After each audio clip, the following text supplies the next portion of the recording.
What's up guys, it's Verla here and welcome to my channel, and today we're going to talk about the game's prices and the switches to console price too, but mostly just the games overall and the prices of those. But I'm going to be showing you my thoughts on the game prices. So I hope you guys enjoyed this video and let's begin. So we just saw the Nintendo Switch 2 Direct the other day, and there's something that caught my eye during the Nintendo Direct. Now granted, I loved the Direct overall. I loved it so much. Everything in there was so good. The remasters, the ports, the new games, I mean everything. I even lost my voice, or almost lost my voice during the Direct. That's how much I was excited and hyped for it. But there was one thing that caught my eye, was that there was this game that should have been free with the Switch 2 to showcase the system overall. Because for the PS5, they had Astro Bot game for the PS5, and they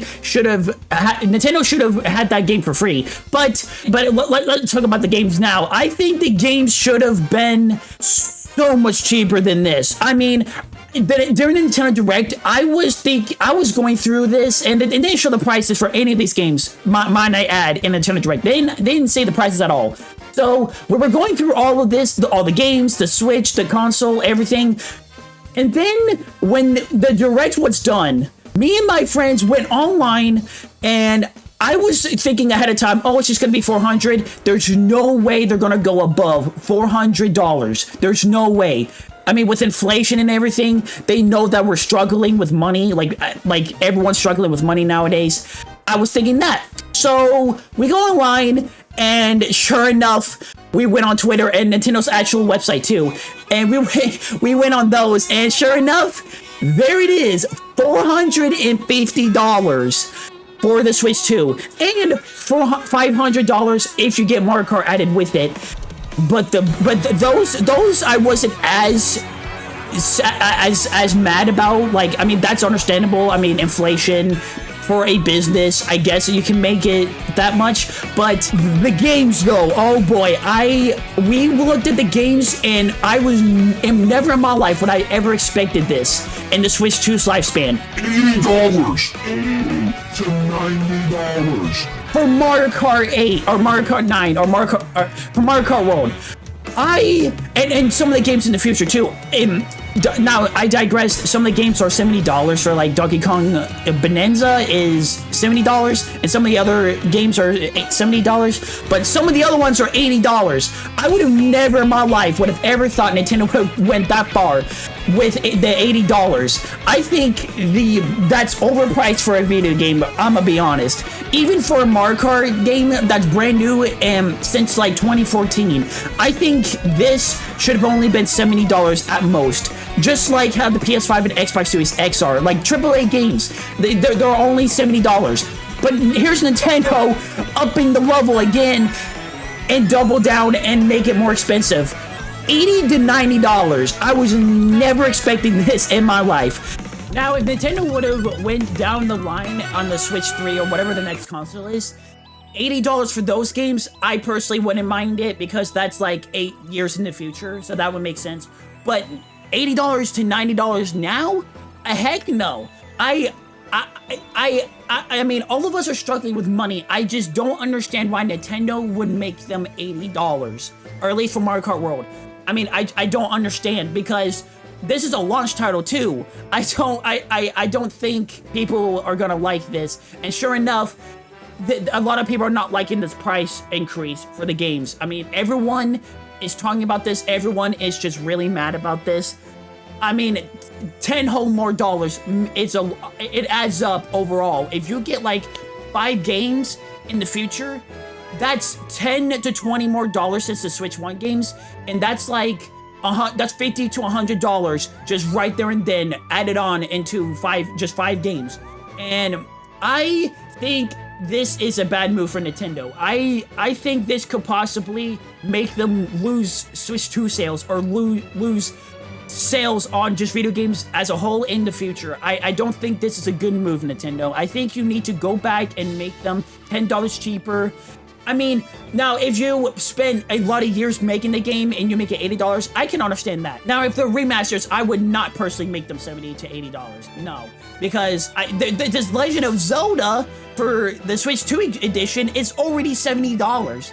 And then for Tears of the Kingdom was already $70 for the Switch 1. Now it's $80 because of the $10 increase because of the Switch 2 edition. So I don't think this is a good move for Nintendo. I personally don't think it is. And I really hope that they change their mind on the prices increase, because this is a bad move. And I personally do think that it's also not as bad of a move for the Switch 2 console. I personally think it's the console overall with inflation, it makes sense on why it's $450 to $500. Just overall, making it more expensive for the Switch 2 is actually a bad move. And I don't think this is a good move for Nintendo. But yeah, I digress. This is my point of view on the prices increase, and I don't think this is a good move, and I hope they drop the prices, which I don't think they will, but I personally want them to drop the price at least by $10, but that's just me. And in Nintendo Switch 2 Direct, I see why now they didn't drop the price within the Direct, because I think they can see people already being mad during the Direct if they would have dropped the price there towards the beginning of the Switch 2 Direct. So I think they waited until after the Direct to drop the price on their official website, because that's when they released their official website, was after the Direct ended. And also, I think the Nintendo Direct as a whole was really good. 1,000,000 out of 10.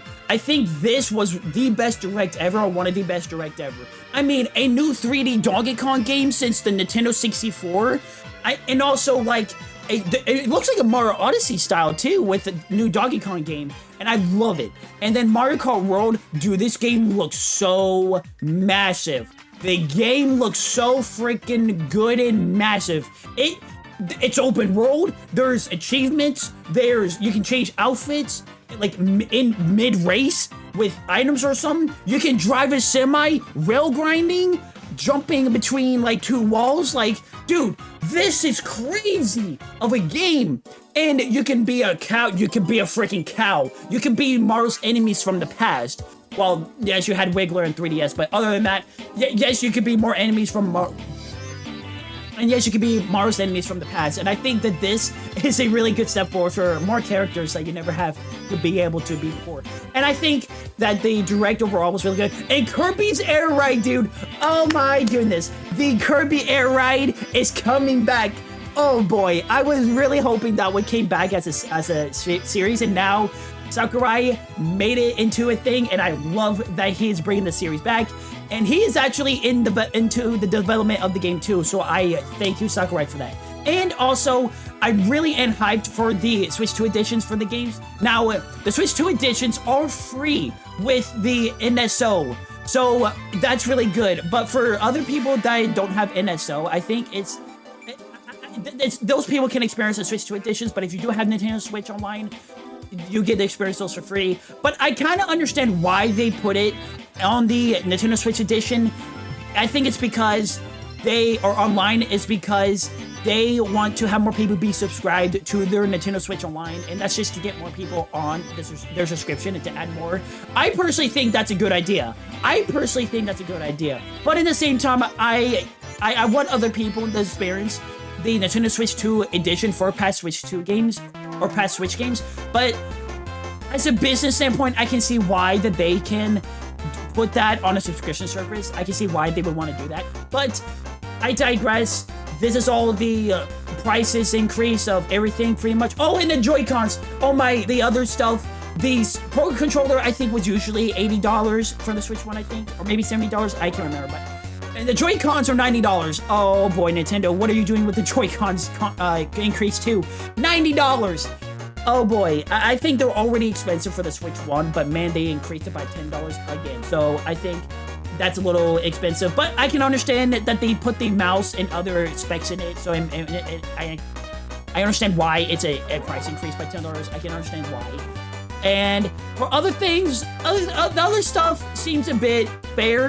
The webcam, although I can see why, I can see like it being 480p to 720p for the face, for the webcam.